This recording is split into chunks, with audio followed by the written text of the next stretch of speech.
Hello everyone, welcome back to my podcast.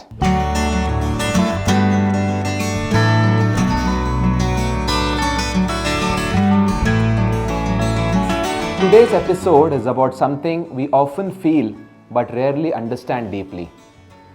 Gardens of the mind and healing through landscapes. I want to talk about the invisible thread between nature and mental well-being. You see, landscapes are not just about stone pathways and green lawns. They're about emotion, balance, recovery, and focus. And also, yes, healing. Let me start with a moment that changed everything for me. Years ago, I was working on a small garden for a lady who had just recovered from her heart surgery.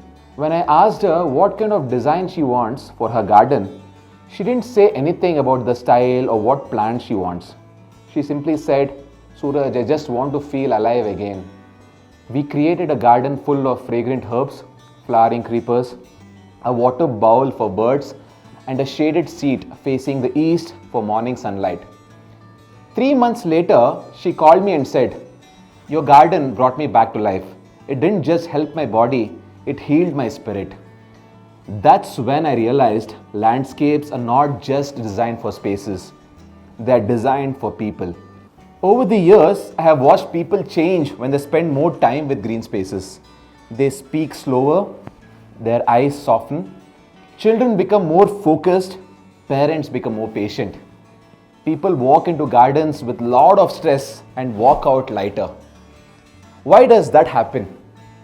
Because nature regulates us. We're all biological beings, not machines. When we surround ourselves with plants, textures of wood and stone, water sounds, and open skies, we reset. Some elements calm us most instantly. These are your lavender and jasmine flowers, which lower your anxiety. Bamboo brings a sense of privacy and makes you calm.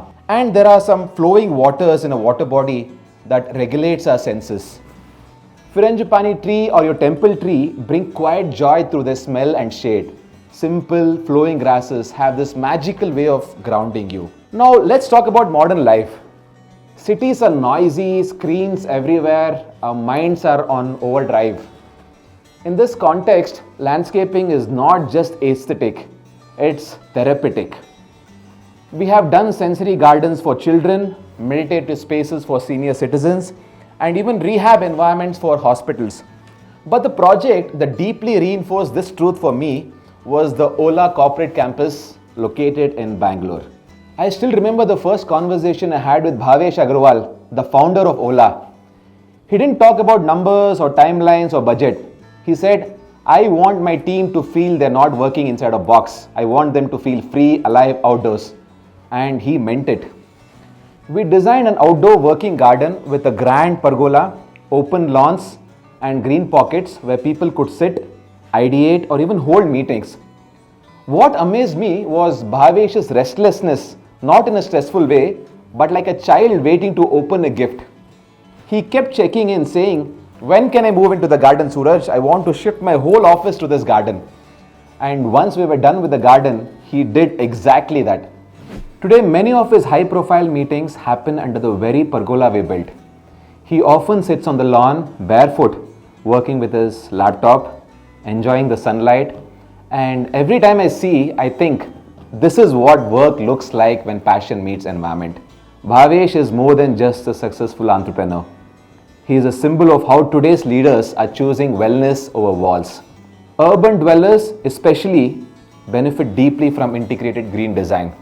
Whether it's a rooftop garden, a vertical green wall, or just a shaded bench with native plants. These are not just luxuries, they are lifelines. And I truly believe that schools and offices can no longer ignore this. Now imagine a school where kids have an outdoor classroom where students learn biology inside a butterfly garden. Imagine offices where meetings happen under the sky with wind replacing air conditioners. This isn't utopia, it's doable.